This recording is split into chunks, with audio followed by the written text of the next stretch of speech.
주식 박사와 함께하는 주식 킬링 캠프 닥터스탁 시즌2. 안녕하세요. 진행을 맡은 아나운서 장유리나입니다. 시장에 대한 궁금증, 종목에 대한 고민들 여러분들 여기에 와서 또 해결해 보시기 바라겠습니다. 이데일리 TV 너튜브를 통해서 시청하실 수가 있는데요. 댓글을 통해서 궁금증들 남겨주시면 저희가 또 상담도 도와드리도록 하겠습니다. 슬기로운 투자 생활에 도움을 드리고 있는 닥터스탁 시즌2. 오늘 야심차게 또 준비한 자리가 있습니다. 해외 선물 옵션 투자 강연 되겠습니다. 예상 수익을 알고 투자하자라는 주제로 이번 주 토요일입니다. 23일 오후 2시에 열릴 예정인데요. 선착순 참여지만 오늘은 또 특별하게 방송 중 100원의 문자 샵 3772로 강연회 이렇게 세 글자를 보내주신 모든 분들 무료 입장 혜택이 가능하니까요. 지금 바로 샵 3772로 강연회 세 글자 보내주시기 바라겠습니다. 자, 깜깜이 주식시장에서 퍼렇게 멍든 계좌로 힘드신 분들은요.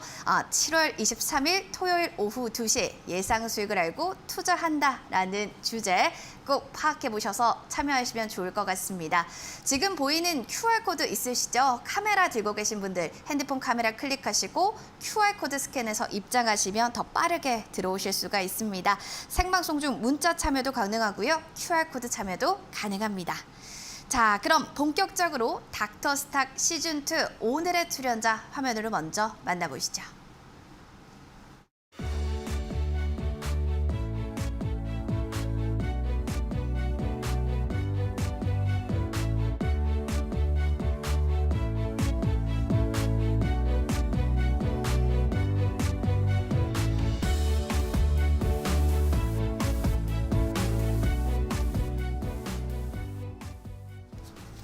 네, 자, 하하 기쁨의 웃음과 수익을 주는 전문가 정종택 전문가님과 함께 또 시장 얘기 나눠봐야겠죠? 전문가님 반갑습니다. 안녕하십니까. 네, 오랜만에 또 기분 좋은 상승 시작으로 오늘 거래를 마쳤는데 시장의 흐름부터 먼저 점검해 보도록 하겠습니다. 간밤 뉴욕 지수부터 보시죠. 주요 기업들의 실적이 예상치를 좀 웃도는데 안도하는 움직임들 보이면서 투심도 개선된 움직임입니다. 뭐 골드만삭스, 시티그룹 모두 다 보시면 월가 예상치를 웃도는 실적을 내놨고요. 다우지수, S&P 500 지수 마감가 기준으로 보시면 6월 9일 이후 최고치를 경신했습니다. 나스닥 지수도 6월 8일 이후 최고치를 보여주면서 오늘 양대 3대 지수 살펴보시죠. 모두 다 오름폭 보이면서 거래 마쳤습니다. 국내 시장도 이런 훈풍을 좀 이어받은 움직임이었습니다. 저점 높이면서 오름세 보여줬는데요. 코스피 흐름부터 점검해 보도록 하겠습니다. 일중 그래프 보시면 저점 높이면서 계속 처음부터 끝까지 흐름이 좋았습니다. 2,400선을 뚫게 되면서 강보합권으로 거래를 마칩니다. 수급적인 측면들을 보실까요? 오늘 전기전자, 화학업종의 섹터 강했는데 외국인들의 러브콜이 좀 단연 돋보였습니다. 4,300억 원가량 매수세가 집계된 점 확인되고 있습니다. 코스닥의 움직임도 점검해 보겠습니다. 미국의 또 기술준의 강세 영향으로 코스닥이 4거래일 연속 상승 마감입니다. 반도체주들이 단연 좀 두각을 보여줬는데요. 오늘 코스닥은 795포인트 선에서 거래 마칩니다. 코스닥의 수급 동향도 확인해 보시죠. 오늘 개인들이 400억 원가량 사들였고요. 기관에서도 오늘 348억 원 물량을 사들인 점 체크됩니다. 그럼 크게 두 가지 특징주를 점검해 보겠습니다. 자동차 부품주 살펴보셔야겠습니다. 현대차 2분기 사상 최대 실적 이 이야기가 나오게 되면서 오늘 보시면 자동차 안에서도 부품주들의 훈풍이 이어졌는데요. 센트럴모텍이 6%대 강세를 보여줬고요. 기아, 현대, 위아, 현대차 모든 움직임들이 좋았다라는 점 확인하시면 좋을 것 같습니다. 두 번째 특징주는 코로나 재확산으로 인해서 좀 돋보이는 움직임들 보였던 게 원격 수업 그리고 메타버스 관련주입니다. 계속해서 코로나 재확산에 대한 우려감이 강해지면서 부각받는 것은 다시금 메가MD인 것 같습니다. 오늘 상한가 안착하면서 거래 마쳤고요. 신화 인터텍도 20%, 대교, 비상교육, 오늘 원격 수업주들도 흐름 좋았습니다. 시장의 흐름 이렇게 좀 점검해 봤다면 오늘 시장을 좀 어떻게 보셨는지 정종택 전문가님과 또 이야기를 나눠봐야 될 것 같습니다. 양시장이 좀 오늘 기분 좋았어요, 전문가님. 네, 한 맞습니다. 줄로 딱 얘기해 주신다면 오늘 어땠나요? 오늘 이제 미 증시 훈풍에 의해서 이번 주 굉장히 좀 견조한 흐름들을 가고 있다라고 좀 말씀드릴 수 있을 네. 것 같습니다. 특히 이제 미 증시 같은 경우는 넷플릭스나 테슬라가 호실적을 발표하면서 강한 이번 주의 반등 흐름들을 좀 보여줬고요. 이러한 훈풍은 우리나라 증시에 그대로 영향을 주고 있습니다. 상대적으로 기술주 위주로 많이 편입이 되어 있는 나스닥과 코스닥이 다우지수나 코스피 대비해서 주가 상승률이 좀 좋았다는 얘기를 좀 드리면서 대형주보다는 중소형주가 좀 시장을 좀 견인하고 있다. 그렇게 좀 봐주시면 될 것 같습니다. 이번 주는 연준 위원들이 언론을 통해서 어떠한 발언도 할 수 없는 블랙아웃 기간에 들어가게 됐습니다. 아마 다음 주 미 FOMC 연준 예정이 되어 있는데요. 이 금리 인상을 통해서 시장의 좀 방향성이 정해지지 않을까라고 좀 생각을 하고 있습니다. 물론 제 개인적으로는 하방보다는 좀 상방을 많이 좀 무게감을 두려고 하고 있습니다. 이게 울트라 스텝이든 자이언트 스텝이든 금리 인상에 대한 반영은 시장이 일시적으로 주춤할 수는 있겠지만 단기적인 바닥을 잡고 우상향할 것으로 좀 보여지고 있고요. 결국 이제 인플레이션이 2분기에 좀 피크를 찍고 7월 CPI 지수가 잘 나온다고 했을 때는 시장은 좀 계속적으로 잘 움직일 것 같습니다. 추가적으로 9월까지는 미 FOMC가 없기 때문에 정책 공백기입니다. 물론 상방 업사이드가 계속적으로 계속 이어진다는 얘기는 아니지만 9월까지는 상승의 좀 기류로 보시면서 시장을 좀 대응하시는 게 좋지 않을까 생각하고 있습니다. 제가 계속 강조드리는 건 이 7월 마지막 주 그 미 FOMC 연결해서 2분기 어닝 시즌을 꼭 보셔야 된다고 얘기를 드렸습니다. 2분기 때가 인플레 정점이라고 얘기를 했을 때 결국에는 2분기 실적이 잘 나온 기업은 하반기, 3, 4분기나 4, 4분기에도 좋은 실적을 낼 거기 때문에 결국 이런 기업들이 주가에 좀 편입이 되어 있느냐, 주식의 포트폴리오에 이 부분을 좀 보시면서 실적을 꼭 체크하셔라 얘기를 드리도록 하겠습니다.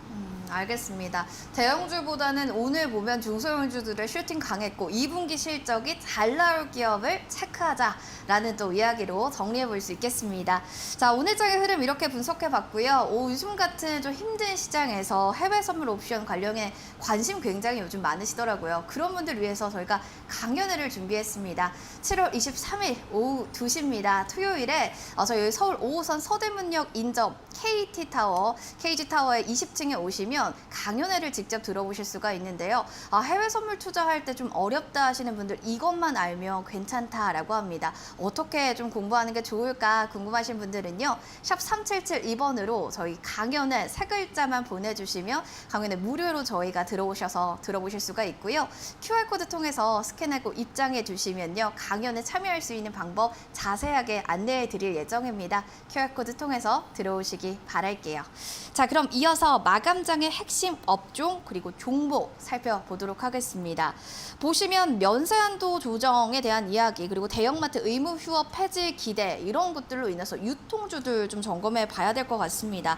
백화점, 대형마트 등 유통주들의 전망을 좀 살펴봐야 될 것 같은데 전문가님, 네. 그동안 사실은 유통주가 힘을 못 썼잖아요. 못 썼습니다. 이젠 좀 탄력받고 올라갈 수 있을까 좀 궁금한데요. 네, 말씀해 주신 것처럼 이번 주 유통업종에 좋은 호재가 두 개가 있었습니다. 첫 번째로 이제 면세 한도가 기존 600달러에서 800달러까지 상향 조정된다는 부분이 하나가 있었고요.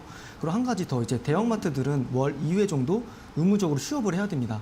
그 부분 때문에 좀 이게 국민 안건으로 좀 선정이 돼가지고 그런 기대감으로 이마트라든지 그리고 롯데쇼핑에 대한 주가 흐름이 어제 오늘 나는 좀 견조했다라고 좀 봐주시면 될 것 같습니다. 우선 첫 번째로 저는 이 면세 한도 이 증액에 대해서는 탑픽으로선 신세계라는 좀 기업을 먼저 얘기를 좀 드려보고 싶습니다. 왜냐하면 사실 아직까지 코로나가 다시 한번 재확산되고 있는 과정에서 여행은 아직까지 활발해지지 못할 수 있는 요인이 있습니다. 하지만 신세계라는 기업은 이미 이제 사회적 거리두기가 어느 정도 우리 국내에선 해제가 됐었고요. 이번 2분기 때 백화점에 내방하는 방문자 수가 많아졌고 이 뜻은 결국 백화점에서 많은 소비가 이루어진 거고요. 소비가 이루어졌다는 건 결국 해당 백화점주의 기업이 실적이 좋게 나올 걸로 좀 기대를 하고 있습니다. 그렇기 때문에 한 가지 더 이번 이 면세 한도가 증액됐다라는 걸 좀 요의 깊게 보아야 되는 부분 중에 하나가 여행객 수가 만약 똑같다고 한다면 오히려 더 많이 지출할 수 있는 한도가 늘었기 때문에 이런 부분까지 같이 검토를 하셔서 보신다면 저는 이제 신세계라는 기업을 좀 탑픽으로 좀 얘기를 드릴 것 같고요. 2009년 이후로 올해 사상 최대 영업이익이 좀 예대될 거라는 부분도 좀 같이 얘기를 드리도록 하겠습니다. 다만 이 대형마트 주들 관련해서는 우선 관망하자는 좀 얘기를 우선 드려보도록 하겠습니다. 이 의무 휴업에 대한 폐지로 인해 반사 이익이 그렇게 크지 못할 거라고 좀 생각을 하고 있는데요. 그 뜻은 이제 새벽 배송이라든지 뭐 당일 배송으로 인해서 온라인 쇼핑이 좀 많아진 부분이 있고요. 그리고 경기 침체로 인해서 수요 둔화라는 부분 리스크도 상존하고 있기 때문에 차라리 좀 보신다면 이 면세 한도가 좀 증액됐다는 이 부분을 좀 보시면서 신세계 좀 얘기 드리고 유통주들, 대형마트주들은 실적이 찍히는 걸 보시면서 접근하셔도 늦지 않겠다라고 좀 말씀드리도록 하겠습니다. 알겠습니다. 유통주들 일단 면세한도 8년 만에 $800 상향이 조정이 되는데 그럼에도 좀 더 지켜보고 투자를 한다면 관망해보자라는 좀 이야기해 주셨어요. 유통주에 대한 피드백은 여기까지 드렸습니다. 이어서 사회적 거리두기 해제와 함께 또 실적 기대감으로 화장품주들 이제 잘 가지 않을까 생각을 했었는데 코로나 재확산세가 다시 가시화가 됐습니다, 전문가님. 네. 아, 이렇게 되면 매출 반등 분위기 다시 좀 주춤한 거 아니야? 이런 좀 우려감도 있는데 네. 좀 미리 화장품주 좋을 거다 하고 선점해 놓으신 투자자분들 앞으로 좀 흐름 궁금해하실 것 같습니다. 어떻게 보시나요? 네, 우선 두 부류로 나눠서 좀 보셔야 될 것 같아요. 이제 제품을 만드는 브랜드사 아니면 이 브랜드사한테 원재료를 공급하고 있는 화장품 OEM 기업들 좀 나눠서 보셔야 되는데 그걸 좀 구분지어서 오늘 좀 설명을 네. 드려보도록 하겠습니다. 우선 화장품 업종은 중국 시장을 떼놓고 얘기할 수가 없습니다. 하지만 화장품 업종에 있는 기업들, 중국 시장에 진출한 기업들은 굉장히 지금 사면 초과에 위치해 있다고 봐주시면 될 것 같습니다.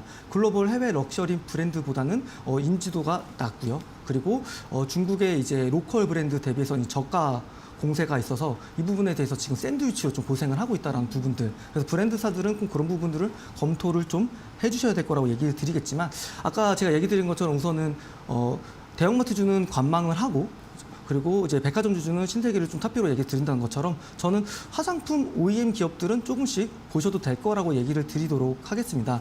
왜냐하면 이제 코스맥스 같은 기업은 그 미국 오하이오 공장 법인을 철수를 내년 3월까지 하기로 했습니다. 이 회사 같은 경우는 연간 300억 정도 적자를 기록했던 회사이고요. 자본 잠식에 시달렸던 기업인데 이 부분을 이제 철수를 하면서 작년 영업이 1,100억 정도의 300억이 이제 살아나기 때문에 펀더멘털에 대한 개선 효과가 좀 있다라는 것 좀 얘기를 드릴 수 있을 것 같고요. 그리고 이제 이거 이제 시장의 호재로 인해서 이날 주가가 굉장히 좀 급등했다라는 부분도 좀 봐주시면 될 것 같습니다. 코스맥스 같은 경우는 기술적으로도 10일 이동평균선이 20일 이동평균선을 상향 돌파하면서 골든크로스가 나오는 모습을 보여줬고요. 2분기가 어떤 실적 바닥으로 3, 4분기, 4상분기에는 실적이 계속적으로 호전될 거라고 좀 보여주고 있습니다.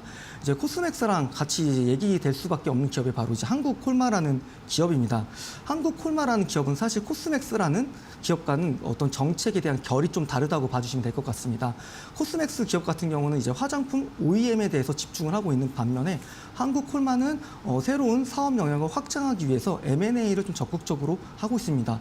여러분 너무 잘 아시겠지만 이제 CJ 헬스케어라는 회사를 인수를 해서 사명을 HK 이노엔으로 바꿨고요. 이 기업이 이제 작년에 상장이 됐습니다. 이런 부분들을 봤을 때는 우선 지금 화장품 본업 우선 얘기를 드려보자면 이번 분기는 13분기 만에 두 자릿수 성장을 좀 할 것 같고요. 화장품 본업이 좀 견조하다라는 얘기를 드리겠습니다.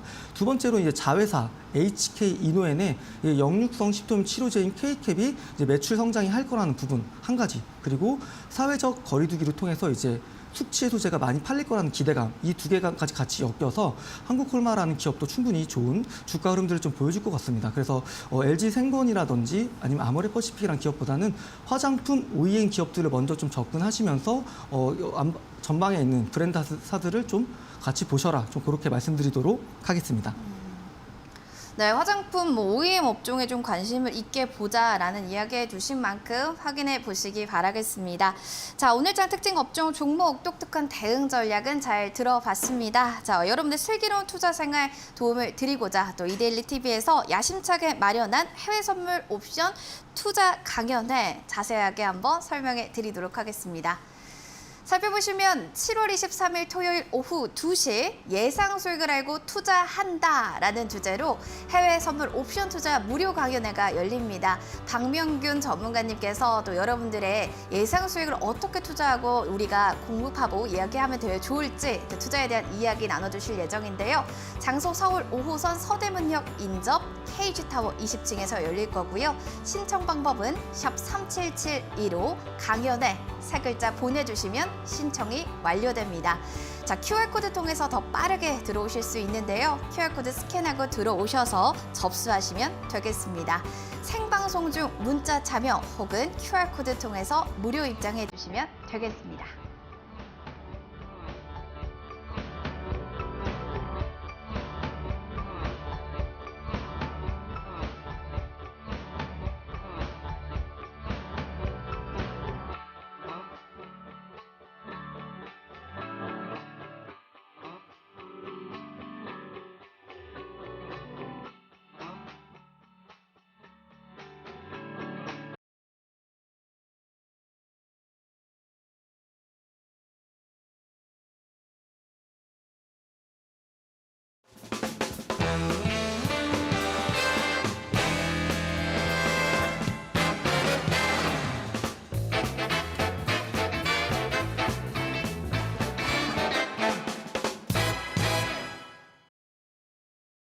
네, 여러분은 현재 닥터스탁 시즌2와 함께하고 계십니다. 자, 오늘은 정종택 전문가님이 여러분들을 위한 원포인트 레슨 시간을 준비해 오셨다고 하는데요.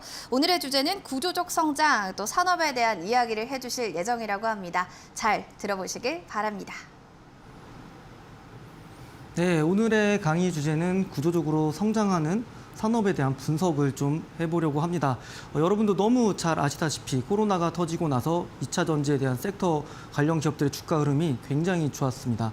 그런 부분에 대한 얘기를 좀 드리면서 과연 앞으로도 2차 전지 섹터에 대한 계속적으로 투자 가치가 있는지, 현재 주가 자체가 굉장히 고밸류로서 부담되는 자리가 아닌 건지에 대한 분석을 펀드멘탈 기준으로 좀 얘기를 좀 드려보도록 하겠습니다.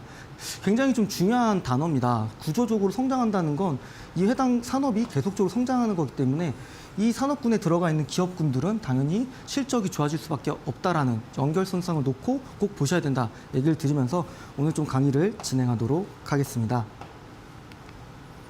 네, 우선 진행하기에 좀 앞서서 그동안 이게 실적이 받쳐주지 않는 기업들은 어떤 좀 주가 흐름들을 보였는지에 대해서 월봉 좀 캔들 차트로 좀 설명을 먼저 드려보도록 하겠습니다. 이미 코로나가 터지고 나서 거의 템버거 종목이 됐던 신풍제약 단기간에 21만 4천 원까지 주가가 올라갔습니다. 근데 그 뒤로 현재까지 주가는 굉장히 빠르게 좀 내려왔고요. 사실 주식이라는 건 쌀 때 사서 비싸게 사면 되지만 지금 이 월봉에서도 이 회사의 주가는 굉장히 큰 폭으로 움직였습니다. 사실 저점에서 사고 고점에서 판다는 건 사실 굉장히 어렵습니다. 물론 이제 기술적 분석으로도 투자 원칙만 있다고 한다면 하실 수는 있겠지만 저는 이게 주가가 밀리는 이유는 결국 아까 얘기 드렸던 이 회사가 실적이 성장하지 못하고 있기 때문에 주가가 밀리는 거라고 얘기를 드릴 수 있을 것 같고요. 해당 회사 같은 경우는 이제 만선 좀 적자 기업이었던 걸로 알고 있습니다. 그렇기 때문에 펀드멘탈이 받쳐지지 않는 기업은 주가는 결국 하락할 수밖에 없다라는 예시를 좀 들면서 오늘 신풍제약 얘기를 좀 서두에 좀 드려봤고요. 두 번째로는 LNF라는 여러분도 너무 잘 아시는 2차 전지 양극재 기업, 테슬라한테 양극재를 납품하는 기업입니다. 범 LG가 기업이기도 하고요. 이 회사 주가 코로나 터지고 나서 굉장한 유동성 잘세가 펼쳐지면서 주가도 굉장히 많이 올랐습니다. 올해 5월에도 굉장히 큰 규모의 공급 계약 공시를 하면서 주가가 크게 올랐었고요. 그 뒤로 지금 조정은 받고 있지만 아까 조금 전에 보여드렸던 신풍제약과 같은 주가 하락이 있지는 않습니다. 현재 아직 2분기 잠정 실적을 발표하지는 않았지만 시장의 예상치보다는 높게 나올 걸로 좀 보여지고 있고요. 제가 강조드리는 이 양극재 쪽은 이미 판가 정가를 예전부터 계속 했었기 때문에 그렇기 때문에 주가가 실적이 잘 나오고 결국 주가가 밀리지 않고 잘 견조히 버텨주고 있다. 제가 얘기 드렸던 실적주들은 대부분 이렇게 하방을 지지받는 모습들을 많이 보고 있습니다. 과연 여기서부터 한 단계 더 슈팅할 수 있는 모멘텀과 실적이 있는지에 대한 부분은 오늘 이따 강의에서 순차적으로 계속 설명을 좀 드려보도록 하겠습니다. 신풍제약 못지않게 작년에 큰 시장에서의 화두가 있었습니다. 너무나 잘 아시는 NFT, 그리고 메타버스, 그리고 가상화폐. 이런 요인들로 인해서 사실 이 위메이드라는 기업도 거의 굉장히 큰 폭으로 상승을 많이 했습니다. 작년 11월 이 어떤 테마가 굉장히 시장을 많이 이끌었던 주도 섹터였고요. 하지만 실적이 받쳐주지 못하다 보니까 고점 대비해서 거의 70% 가까운 하락을 보여주는 캔들 모양을 설명을 드리겠습니다. 제가 닥터스탁에서 강의를 하면서 사실 캔들을 보여준 건 거의 처음이었던 것 같습니다. 그 뜻은 저는 이제 캔들, 이 기술적 분석이라는 건 주가의 위치를 아는 정도지 사실상 이 기업이 실적 대비 저평가되어 있고 그리고 미래의 어떤 성장 동력을 대비했을 때 목표 주가까지 얼마나 갈 수 있는지에 대한 부분을 중점적으로 스터디를 하기 때문에 오늘 제가 그래도 이 주가에 대한 움직임 전반적인 1년치의 어떤 흐름들을 좀 보여드리면서 설명을 좀 드리고 싶었고요. 아까 좀 LMF와 자이언트 스텝도 얘기 좀 드려보도록 하겠습니다. 똑같습니다. NFT, 메타버스, 가상화폐 다 연결되면서 주가가 굉장히 큰 폭으로 올랐지만 실적이 받쳐주지 못하기 때문에 주가는 굉장히 큰 폭으로 하락을 하고 있다는 겁니다.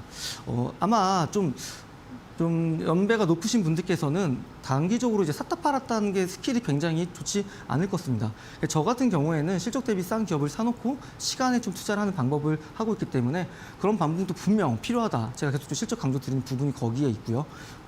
그리고 LNF 이어서 좀 덴티움도 좀 얘기 드려보자면 사실 코로나로 인해서 주가를 조정받긴 했지만 다시 상승해주는 모습이 있습니다. 이 모멘텀은 결국에는 21년에 굉장히 좋은 실적을 거둬냈기 때문에 부분인 거고요. 아까 서두에 설명드렸던 주가가 계속적으로 하락하는 기업들은 실적이 받쳐주지 못했기 때문에 다시 주가가 리바운딩 되는 모습을 보여주지 못하고 있다라는 겁니다.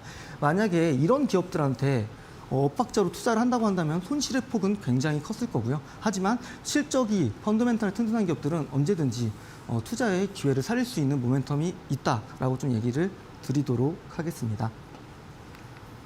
네, 이건 제가 이제 1강, 2강 때 설명을 드렸던 내용인데 사실 주식이라는 건 굉장히 고위험 투자 상품입니다. 네, 여러분들께서 소중하게 버신 소득 그리고 열심히 그 근로소득과 이런 부분에 자산 증식을 하기 위해서 주식을 하는데 당연히 손실을 보기 위해서 주식 투자를 하시는 분들은 저는 없을 거라고 생각을 합니다. 그렇기 때문에 사실 주식이라는 건 고위험 투자 상품이라는 걸 반드시 아셔야 되고요. 이 부분 때문에 여러분들께서는 꼭 펀드멘탈에 기반한 투자를 하셔야 되지 어떤 단기나 어떤 단타 트레이딩 같은 경우는 소액으로만 그리고 원칙이 입각하에서 꼭 하시길 바라겠습니다. 주식은 원금을 이룰 수 있는 굉장히 고위험한 투자 상품입니다. 꼭 이 점을 명심하시면서 투자에 임해주시길 바라겠고요. 적금과 원금 예금 같은 경우는 원금이 보장이 되고 이율에 따라 이자를 주는 거 이런 부분에 대한 차이가 있다라는 부분들 오늘 좀 다시 한번 또 설명드리도록 하겠습니다. 그래서 제가 사실 얘기 드리고 싶은 게 있습니다. 과연 투자를 한다고 했을 때는 자산의 증식, 내 노후 자산을 어떤 만들기 위한 부분일 텐데 여러분들은 지금 혹시 종목 수익률 쫓아서 투자를 하고 계시지 않으실까요? 라는 얘기를 좀 드리고 싶었습니다. 하지만 정작 이 계좌 수익률이 중요하다고 저는 생각이 들고요. 물론 말씀하실 수 있습니다. 종목 수익률이 다들 좋으면 결국 이코르 계좌 수익률도 좋지 않는가요? 말씀하실 수 있겠지만 사실 종목 수익률을 쫓아간다는 건 제가 아까 얘기 드린 것처럼 어떤 주가의 급등락을 따라서 엇박자가 난다면 좋은 투자가 안 되고 투자 손실의 위험까지 노출된다는 얘기를 좀 드리고 싶어서 이거 종목 수익률과 계좌 수익률이라는 개념이 비슷하도 있지만 막상 투자를 임한다면 굉장히 큰 차이를 보여주는 단어라고 좀 생각을 하시면 될 것 같고요. 결국 자산을 지키는 투자가 정말 중요하다. 이 부분의 얘기를 좀 드려보도록 하겠습니다. 네, 결국 제가 항상 얘기 드리는 건 이 주가라는 건 이익이 높아지면 주가라는 것도 당연히 높아질 수밖에 없습니다. 그래서 제가 여기 적어놓은 것처럼 이코르 실적이 높아진다는 건 결국 주가가 높아진다는 겁니다. 물론 이게 선행하고 수행하는 거에 차이는 분명히 있을 수 있습니다. 하지만 그 시점까지 예측하지 모르지만 적어도 이 회사가 적정 주가보다 싸다라는 기준, 원칙만 있으시다면 이 자리에서 편하게 한 3번 정도 나눠 산다고 한다면 어떤 하락장이 와도 충분히 이겨낼 수 있는 모멘텀이 될 수 있을 거라 생각이 들고 있고요. 항상 이 이익에 따라서 주가가 움직인다라는 부분들을 명심하시면서 투자를 하시길 바라겠습니다. 네, 좀 서두가 좀 길었는데요. 오늘은 제가 자동차 시장, 특히 전기차 시장에 대해서 좀 설명을 드려보도록 하겠습니다. 스마트폰 시장도 전년 동기 대비해서 판매량은 지금 역성장을 하고 있습니다. 여기 있는 이제 도표를 보시게 되면 연간 글로벌 자동차 시장 규모가 지금 역성장하고 있는 걸 확인할 수 있습니다. 그럼에도 불구하고 오늘 현대차라는 기업이 굉장히 좋은 호실적을 발표를 했는데요. 그거는 바로 전기차 쪽에 대한 시장 퍼포먼스가 잘 나오기 때문에 부분으로 얘기를 드릴 수 있을 것 같습니다. 완성차에 대해서 다시 좀 얘기를 드려보겠습니다. 2022년은 17년 대비해서 시장이 계속적으로 12% 감소를 하고 있습니다. 과연 그러면 저희가 자동차, 성장하지 않는 이 자동차 산업에 투자를 해야 되느냐? 이 부분에 놓고 얘기했을 때 전기차 판매량을 보면서 좀 얘기를 드려보도록 하겠습니다. 전기차 시장의 판매량은 가히 폭발적이라고 봐주시면 됩니다. 아까 완성차 시장은 21년까지 2017년과 비교해서 마이너스 12% 역성장을 했습니다. 근데 전기차 시장은 2017년부터 2021년까지 거의 350% 가까운 지금 성장을 하고 있다는 겁니다. 그러면 자동차 산업 중에서도 전기차에 대한 부품, 소재, 장비, 업체들을 보면서 접근을 한다면 충분히 이 구조적으로 성장하고 있는 전기차 시장에서 투자의 기회가 많을 수 있다라고 저희는 추론해 볼 수 있을 것 같고요. 그렇기 때문에 전기차 시장의 성장은 곧 전기차 시장 안에 있는 배터리셀 기업들, 그리고 거기에 양극재, 음극재, 전해액, 그리고 분리막 등등 관련 밸류체인에 있는 기업들도 구조적으로 성장할 수밖에 없다는 걸 산업 분석을 통해서 저희는 알 수가 있는 겁니다. 이 부분을 꼭 챙겨보시면서 구조적으로 성장하는 산업군은 이렇다는 것을 좀 보시면 좋을 것 같고요. 아까 얘기 드린 것처럼 스마트폰 시장도 마찬가지입니다. 스마트폰 시장은 사실 역성장을 했지만 다음 달 8월 10일 날 삼성전자에서는 갤럭시 Z 시리즈를 이제 언팩 행사를 합니다. 그거 봤을 때는 폴더블 시장은 작년에 약 900만 대 정도 팔렸지만 올해 1,500만 대에서 약 1,800만 대까지 사양 조정된다고 얘기가 나오기 시작했습니다. 결국 저희는 스마트폰 시장, 스마트폰 부품주에 대한 투자를 한다고 한다면 당연히 이 폴더블 노출이 높은 KH 바텍이라든지 파인테크닉스, 그리고 인터플렉스 이런 기업들을 투자를 하셔야 된다고 얘기를 드릴 수 있을 것 같고요. 그만큼 해당 기업을 투자하기에 앞서서 해당 기업이 속해 있는 업종과 산업이 업탕이 어떤지를 분명 공부하시면서 투자를 하셔야 된다는 얘기를 오늘 드리고 싶었습니다. 계속적으로 좀 얘기를 드려보겠습니다. 이 글로벌 자동차 시장에서 전기차 시장의 침투율 과연 몇 프로나 될까요? 2021년 기준으로 7.8%였습니다. 7.8%고요. 그중에서도 제일 높았던 시장은 바로 중국 시장입니다. 중국 같은 경우는 이제 내수 시장을 바탕으로 굉장히 빠르게 성장을 하고 있고요. 유럽 같은 경우에도 상대적으로 높았던 이유는 바로 유럽에서 이제 폭스바겐 디젤게이트 사건이 있었기 때문에 먼저 공격적으로 이 친환경차 도입을 적극적으로 했었다는 부분들까지도 이 도표를 통해서 좀 추론을 해볼 수 있습니다. 상대적으로 이 미국 시장 같은 경우는 크지 않았습니다. 물론 이제 전 정권에서 이 친환경 정책에 대해서 나름 소극적인 부분이 있었기 때문에 4.5%밖에 침투율이 되진 않지만 북미 시장이 앞으로는 북미 시장에 대한 어떤 침투율은 훨씬 더 높아질 거라고 보여주고 있습니다. 왜냐하면 이번 바이든 행정부에서는 당연히 친환경 그리고 신재생 에너지 쪽을 굉장히 좀 중요한 화두로 놓고 정책을 펼쳐가고 있기 때문에 이 미국 시장도 결국에는 지금 2021년 기준은 작지만 22년 올해는 굉장히 큰 폭으로 성장할 수 있다는 부분들까지 꼭 챙겨서 보시면 되겠습니다.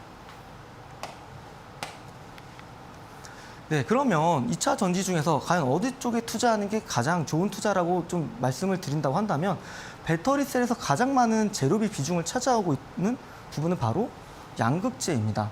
그때 얘기 드린 것처럼 이 배터리 모듈을 만드는 데는 양극재도 들어가고요. 양극재를 구성하는 양극박, 그리고 음극재를 구성하고 있는, 감싸고 있는 음극박, 그리고 이 어떤 전해 물질들을 움직이는 전해액, 이런 것들이 다 있는데 가장 많은 차지를 하고 있는 게 결국 양극재입니다. 그렇기 때문에 지난주에도 제가 얘기 드렸지만 에코프로비엠이 잠정 실적을 발표했고 굉장히 호실적을 발표를 했습니다. 1분기에 이어서 2분기에도 좋은 실적을 발표했다라는 얘기를 드릴 수 있을 것 같고요. 이런 도표를 보더라도 만약 최우선 순위로 투자를 한다면 저는 우선 양극재를 1순위라고 계속적으로 강조드리는 부분이 여기에 있다고 봐주시면 될 것 같고요. 두 번째 이유는 바로 이 도표 부분에 있습니다. 이 바로 초록색의 이 꺾은 선 그래프가 바로 코발트인데요. 코발트는 2차 전지 양극재에 들어간 중요한 소재입니다. 근데 유독 이 코발트만 2018년에 원자재 가격이 굉장히 큰 폭으로 인상을 했었습니다. 그리고 지금 모든 원자재들이 많이 인상된 거는 여러분도 너무 잘 아시다시피 인플레이션으로 인해서 원자재 가격이 올랐고요. 원자재 가격의 어떤 물류난, 공급망 차질로 인해서 원가 주가는 계속적으로 높아지고 있다라는 부분을 참고해 봤을 때 한 가지 유추해 보실 수 있을 것 같습니다.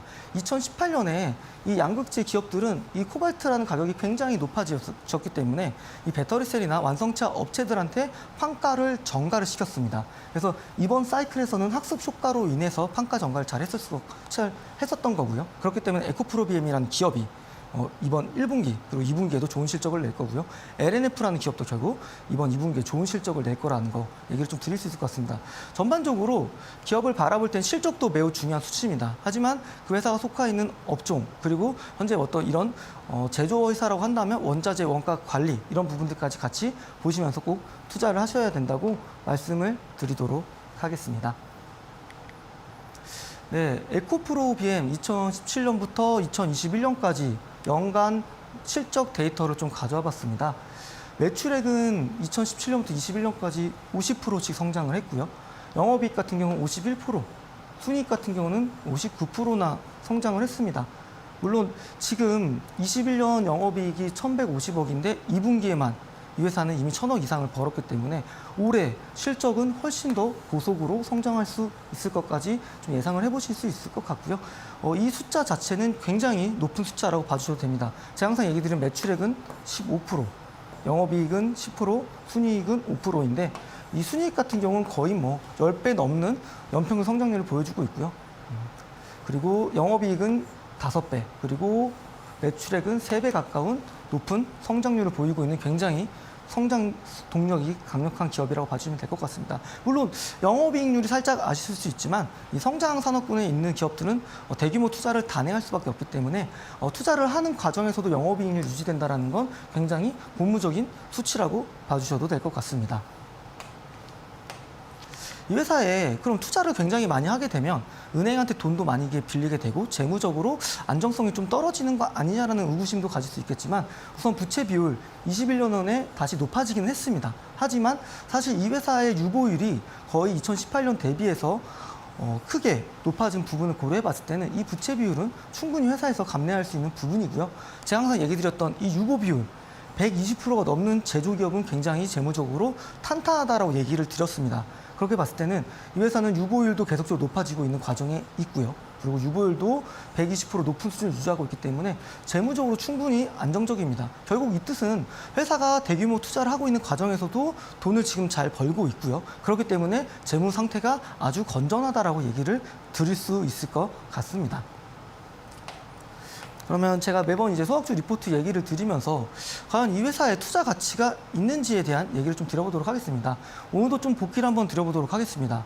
PEG라는 건 주가 수익 성장 비율이라고 얘기를 드렸고요. 1보다 작아야지 저평가되어 있다고 얘기를 드렸습니다. 1과 같으면 적정 주가고요.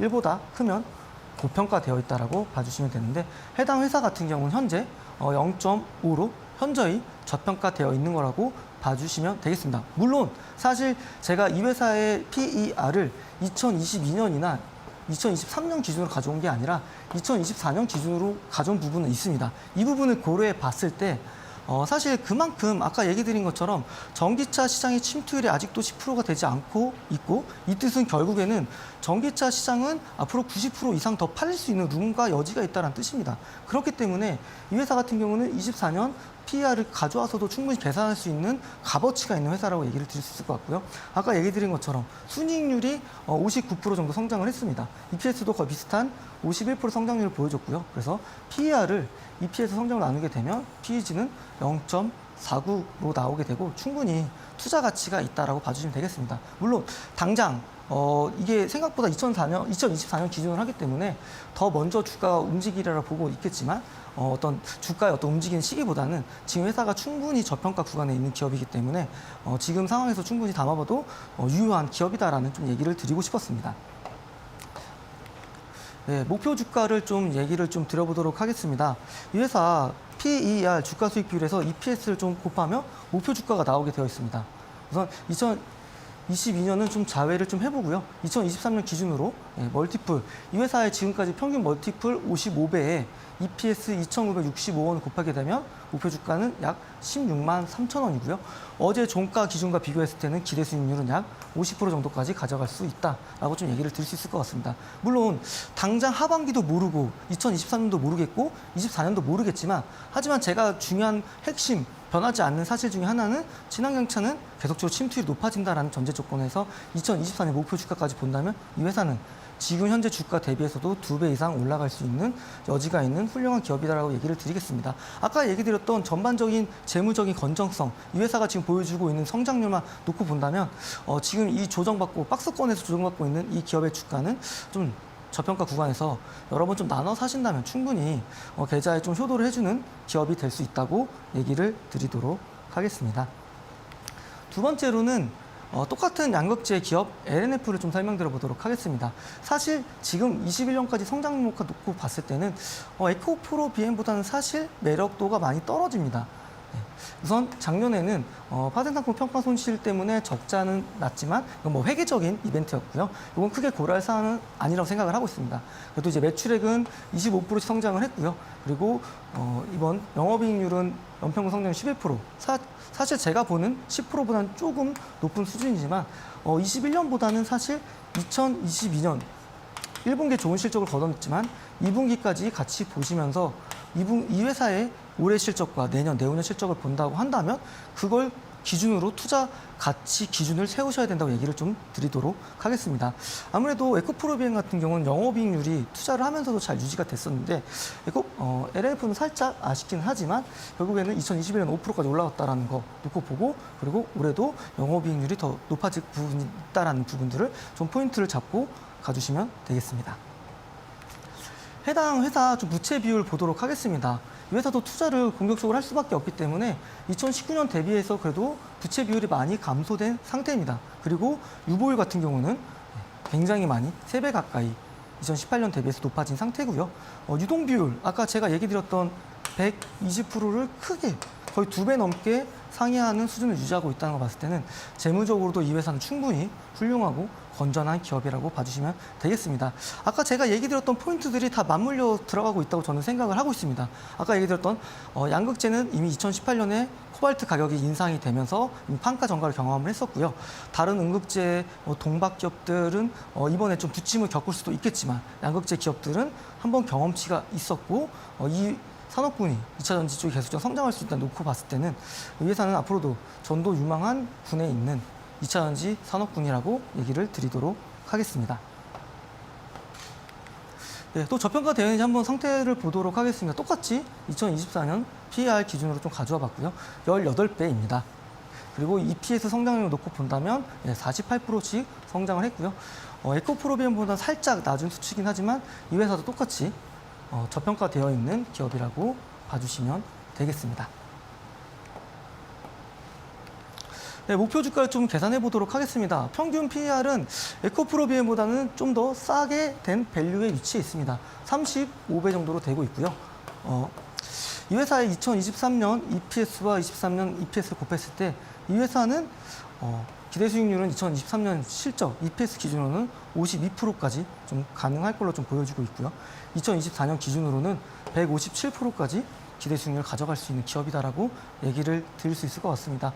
아까 제가 얘기 드렸던 매출액과 영업이익과 순이익이 꾸준히 성장한다는 건 절대 쉬운 스코어가 아닙니다. 왜냐하면 이만큼의 실적 성장을 보여주는 기업들이 있다고 한다면 치열한 경쟁자가 생길 수밖에 없습니다. 마치 중국에 있는 이제 배터리셀 기업들과 우리나라 SK온이라든지 삼성 SDI, LG 에너지 솔루션이 치열하게 경쟁하고 있는 것처럼 그 뜻은 똑같은 파이를 나눠 먹는 구조가 될 수밖에 없기 때문에 그럼에도 불구하고 꾸준한 성장을 보여주고 있다는 건 이 산업군이 구조적으로 성장하고 있는 기업이고요. 거기 안에서 넘버원 기업으로서 지위와 위치를 공고히 하고 있다는 부분들을 놓고 봤을 땐 에코프로비엔과 양극재라는 기업을 오늘 좀 이 소학주 리포트로 좀 설명을 드려봤습니다. 제가 그동안 좀 얘기 드렸던 강의 내용들 좀 간단하면 좀 리뷰를 좀 드려보자면 매출액은 최소 15%, 영업이익은 10%, 순이익은 5%가 꾸준히 최소 3년 연속 성장하는 기업들을 투자하시는 게 좋다라고 좀 말씀을 드리겠고요. 그리고 EPS라는 걸 꼭 아셔라. EPS가 매년 성장을 하는지, 그리고 과거에도 성장을 했고 미래에도 성장을 할지 이 부분을 꼭 보시면서 투자를 하셔야 될 것 같고요. 그리고 단순히 EPS의 성장률이 최소 20%가 넘어가는지에 대한 부분도 보신다면 이 회사 같은 경우는 시장의 리딩 컴퍼니로서 충분히 기술력과 MS를 가지고 있는 기업이라고 봐주시면 되겠습니다. 네, PEG 열심히 좀 공부하셔야 됩니다. 이 회사가 가지고 있는 주가 수익 비율을 EPS 성장률로 나눈다고 했을 때 PEG가 꼭 1 이하인지에 대한 체크를 하시고, 제가 지금까지 얘기했던 리뷰에 대한 해당되는 기업들을 하신다면 적어도 하락장에서도 이 하방이 지지되는 펀드멘탈이 튼튼한 기업들이기 때문에 충분히 다시 시장이 올라왔을 때 빠르게 리바운딩 되는 기업이라고 좀 설명을 드릴 수 있을 것 같습니다. 그래서 제가 얘기 드렸던 요 전반적인 EPS 성장률, PER, PEG까지 꼭 공부를 계속적으로 반복 수강하시길 바라겠습니다. 강의는 마치도록 하겠습니다. 네, PRPG 듣기만으로 참 어려웠는데 이번에 정의를 딱 들어보고 용어 설명을 들으니까 이해가 쉬웠습니다. 선업의 구조적인 설명들까지 잘 이해했습니다. 자, 슬기로운 투자 생활에 있어서 도움을 드리기 위해 이데일리 TV가 또 야심차게 준비한 프로그램 또 강연회가 있네요. 해외 선물 옵션 투자 강연회입니다. 자, 예상 수익을 알고 투자한다라는 주제로 박명균 전문가님께서 강연을 해주실 예정입니다. 무료 강연회인 만큼 여러분들 생방송 중에만 참여하실 분들이 무료로 들으실 수 있는데요. 7월 23일 토요일 오후 2시에 열릴 예정이고요. 5호선 서대문역 인접의 KG타워 20층에서 열릴 예정입니다. 원하시는 분들은 두 가지 방법으로 참여 가능합니다. 문자샵 3772로 강연회 세 글자 보내주시거나 지금 QR코드 보이시는 대로 스캔하시면 접수 바로 등록할 수 있습니다. 강연회에 접수하고 싶으신 분들은 QR코드 통해서 빠르게 들어오시면 되겠습니다.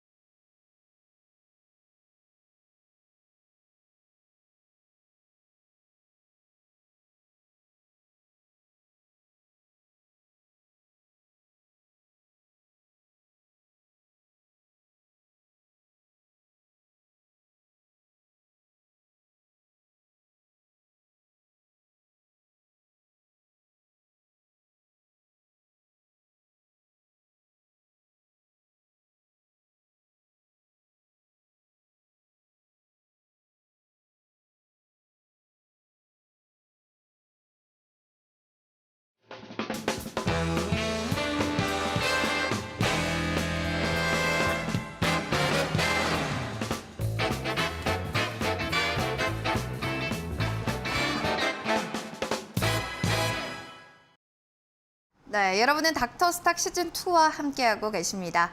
본 프로그램 투자 판단에 대한 도움 말씀을 드리고 있습니다. 다만 해당 가치에 대한 상승과 하락을 보장하지 않는다는 부분은 유념해 주시기 바랍니다. 자, 요즘같이 어려운 시장 해외 선물 옵션 투자 사실 그거 하고 싶어요. 그런데 어떻게 하는지 몰라서 궁금합니다 하시는 분들 강연에 한번 참석해 보시기 바랍니다. 7월 23일 오후 2시 토요일에 열릴 예정이고요. KG타워 20층에서 무료 강연회가 열릴 겁니다. 박명균 전문가님께서 어떻게 하면 좀 이길 수 있는 투자를 할 수 있는지 그 노하우 알려주신다고 하니까요. 두 가지 방법으로 참여하시기 바랍니다. 샵 3772 문자 참여 가능합니다. 강연의 세 글자만 보내주시면 저희가 어떻게 들어오실 수 있는지 그 참여 방법 알려드릴 거고요. 접수 바로 하고 싶어요 하시는 분들은 지금 보이는 QR코드 스캔해서 입장해 주시면 되겠습니다. 방송 끝나기 전 4시 50분까지 여러분들 들어오시고 접수하셔야지만 무료 강연에 들으실 수 있으니까 이 점 참고하시면 좋을 것 같습니다. 자, 그럼 본격적으로 지수를 이기는 종목 또 선택해 봐야겠죠. 다크호스 공략주 시간 넘어가겠습니다. 전문가님, 뭐 시장을 이기기 위해서 우리가 종목이 발굴이 더 중요하잖아요. 맞습니다. 자, 오늘 어떤 다크호스 공략주를 들고 오셨을지 궁금하네요. 네, 원포인트 레슨에서도 설명드렸던 기업이긴 한데요. 네. 에코프로 BM이라는 기업은 공략주로 좀 가져와 봤습니다. 최근 시장이 좀 반등이 나오는 구간에서 순환매를 돈다고 했을 때 아직 순환매가 안 돈 쪽은 어디냐라고 얘기를 한다면 전 2차전지 색터를 좀 얘기를 드려보고 싶습니다. 음극재 쪽도 많이 안 좋고요. 양극재 기업은 좋은 실적을 발표했지만 오히려 주가는 하락하는 좀 모습을 좀 보여주고 있습니다. 하지만 수익성이 가장 강력하게 나오는 쪽도 양극재라는 거 계속적으로 강조드리고 있기 때문에 오늘 에코프로비라는 기업을 좀 공략주로 가져와 봤고요. 테슬라가 2분기 실적을 발표를 했습니다. 순이익은 이제 전년동기 대비해서 2배 웃도는 시장의 예상치를 넘는 실적 발표를 했고요. 중국 상하이 이제 기가와트 공장이 차질이 있었음에도 불구하고 판가 인상을 통해서 수익성을 방어했다라는 부분도 보시면 좋을 것 같고요. 오늘 이제 에코프로비에라는 기업이 이제 주가가 거의 5% 가까이 상승을 했는데 아무래도 이 삼성 SDI가 이제 말레이시아의 제2 공장 증설을 1조 7천억 규모의 투자를 한다는 발표를 하면서 관련 밸류 체인들의 주가가 오늘 조금 올라가는 모습들을 좀 보였습니다. 항상 얘기 드리는 거지만 이 주가라는 건 실적에 따라 움직일 수밖에 없다. 좀 얘기를 드리도록 하겠습니다. 그리고 탄소 중립이라는 이 변함없지 않는 이 친환경 ESG 정책에 발맞춰서 친환경 차인 전기차는 안 타고 싶어도 탈 수밖에 없는 차입니다. 거기에 들어가는 핵심 재료인 이제 배터리 셀, 거기에서도 이제 양극재를 공급하고 있는 에코프로비엠이라는 기업은 실적이 잘 나올 수밖에 없고 이미 보여주고 있다라고 좀 설명을 좀 드릴 수 있을 것 같고요. 그렇기 때문에 제가 항상 탑픽으로 좀 얘기 드리는 기업 또한 에코프로비엠이라고 좀 얘기를 드려보도록 하겠습니다. 차트를 좀 보면서 설명을 좀 드려보도록 하겠습니다. 차트를 좀 보시게 되면 바로 이날 걸리락이 걸리면서 이날 주가가 25% 가까이 급등을 했었고요. 그리고 지금 최근에 주가가 이제 이중 바닥을 테스팅하면서 오늘 좀 양봉 흐름이 나왔다라는 거 보시면 될 것 같습니다. 그리고 현재 캔들 자체는 120일 이평선에서 좀 지지받고 있는 그림을 그려주고 있다라고 얘기를 드리겠고요. 가격 전략 좀 말씀을 좀 드려보도록 하겠습니다. 가격 전략은 매수가 10만 7천 원에서 11만 원. 그리고 1차 목표가는 12만 5천 원, 그리고 2차 목표가는 13만 5천 원입니다. 그리고 손절가는 마지막으로 9만 9천 원 이야기 드리도록 하겠습니다. 그렇죠. 요즘 같을 때도 실적에 따라 움직일 수밖에 없는데 그런 종목이 에코프로비엠이다라고 얘기를 해주셨어요. 지금 1차적인 목표가 12만 5천 원까지 잘 파악해 보시면 좋을 것 같습니다. 자, 이어서 두 번째 다코스 공략주 들고 오셨다고요? 네. 뒤를 이을 만한 종목이 있나요? 있습니다. 우선 2021년 실적 성장은 전년 동기 대비해서 굉장히 큰 폭으로 성장한 기업입니다. JS 코퍼레이션이라는 의류랑 핸드백 OEM 기업이라고 봐주시면 되는데 네네. 2021년 매출액은 전년 동기 대비해서 2배 올랐고요. 영업이익은 전년 동기 대비해서 7배. 그리고 순이익은 전년 동기 대비해서 20배나 넘게 성장한 기업이라고 봐주시면 될 것 같습니다. 주가 또한 그 코로나가 발발하기 전 주가 대비해서 3배 가까운 상승률을 보여줬기 때문에 사실 부담스럽고도 있지만 이미 주가는 3월 2일 고점을 찍고 계속적으로 내림세를 보이고 있습니다. 이 내림세의 요인을 좀 얘기를 드려보자면 회사 측에서는 올해 연간 매출 가이던스를 굉장히 좀 보수적으로 제시를 했습니다. 근데 2021년에도 가이던스를 보수적으로 제시를 했고요. 가이던스를 크게 상회하는 실적을 발표했는 기업입니다. 올해에도 그런 그림은 똑같이 오버업 되면서 만들어질 거라고 좀 생각을 하고 있고요. 뿐만이 아니라 올해 5월에 이제 생산 설비 증설에 대한 공시가 있었고요. 최근에는 이제 주가를 좀 방어하기 위해서 자사주 매입이라든지 플러스 알파로 이제 분기 배당까지 좀 실시한 기업이라고 봐주시면 되겠습니다. 그리고 한 가지 미국에 있는 이제 소매 업체한테 익스포저가 높은 기업이기 때문에 이 소매 업체들이 좀 실적을 호실적으로 발표하면서 최근 들어 좀 주가가 어느 정도 단기적인 바닥을 잡고 올라가는 그림들을 그리고 있다라고 얘기를 드릴 수 있을 것 같습니다. 좀 차트를 보면서 좀 설명을 좀 들어보도록 하겠습니다. 살짝 미미하기는 하지만 저점을 높이면서 올라가고 있습니다. 이날도 갑자기 주가는 20% 가까이 급등을 하면서 좀 매집봉을 만들어주는 그림을 그리고 있고요. 지금 여기 보시면 빨간색 이동평균선이 20일 이동평균선을 상향 돌파하면서 골든크로스하는 모습을 보여줬다라고 좀 얘기를 드릴 수 있을 것 같고요. 좀 가격 전략을 말씀드리도록 하겠습니다. 매수가 같은 경우는 16,000원에서 16,500원 사이로 봐주시면 될 것 같고요. 1차 목표가는 18,500원, 그리고 2차 목표가는 2만 원까지 봐주시면 될 것 같습니다. 손절가는 14,500원 이야기 드리도록 하겠습니다. 알겠습니다. JS 코퍼레이션에 대해서 가격 전략 잘 파악해 보시는 게 중요할 것 같습니다. 자, 이어서 내일장 슬기로운 투자 전략 좀 잡아보도록 하겠습니다. 시장의 전략 역시나 실적으로 보는 게 좋다라고 좀 생각을 하실 것 같은데 맞나요? 네. 우선 지금 시장을 끌어내리는 주요 우려감 중에 하나는 이제 경기 침체입니다. 경기 침체라는 건 소비가 위축이 되는 거고요. 소비가 위축이 되면 기업의 어닝이 줄어들기 때문에 증시가 상방이 많이 올라갈 수 없고 박스권에 갇혀 있을 그림을 좀 그릴 거라고 좀 얘기를 드릴 수 있을 것 같습니다. 제가 좀 주요하게 보는 거는 사실 7월 FOMC 다음 주 예정되어 있는 이 부분에 대한 이벤트도 있지만 이제 7월이 지나고 나서 8월 초에 발표되는 7월 CPI 소비자 물가 지수가 굉장히 좀 중요해 보일 것 같습니다. 만약 6월 CPI보다 어떤 전년 동기 대비해서 낮게 나오거나 시장 예상치를 하회한다고 한다면 시장은 빠르게 단기적인 바닥을 잡고 우상향하는 모습을 보일 것 같고요. 아까 서두에 좀 얘기 드린 것처럼 9월까지는 미 FOMC의 어떤 정책 공백기이기 때문에 그때까지는 저점을 조금씩 높이는 상승 구간이라고 봐주시면서 투자를 해보시면서 베어마켓 랠리 항상 얘기 드리고 있습니다. 이 부분을 좀 봐주시면 좋을 것 같습니다. 알겠습니다. 베어마켓 랠리 잘 파악해 보시면 좋겠습니다. 또 아쉽게도 정종택 전문가님과는 닥터석 시즌2에서 오늘도 마지막 방송이 될 것 같습니다. 그래도 여러분들 많은 사랑 부탁드리고요. 다음에 또 기회가 되면 만나 뵙길 기원합니다. 알겠습니다. 감사합니다. 닥터스탁 시즌2 오늘 준비한 소식 여기까지입니다. 오후 5시에 오늘장 내일장 여러분들 유튜브를 통해서 아쉬운 부분들 정종택 전문가님 그리고 우성현 전문가님이 나오실 예정이에요. 마저 하지 못했던 이야기 그리고 뒷이야기 여러 가지 시장에 대한 궁금증들이 있으시면 너튜브의 이데일리 TV 검색하셔서 입장해 주시면 되겠습니다.